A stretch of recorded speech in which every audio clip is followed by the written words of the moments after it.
same message, but it's a little richer, I do believe.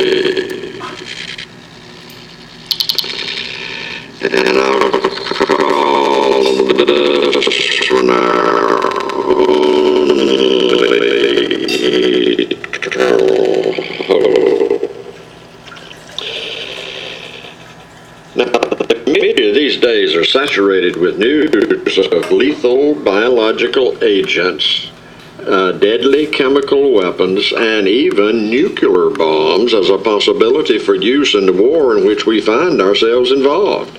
And in the midst of all this turmoil and uncertainty, we find the world leaders desperately searching for peace in all the world.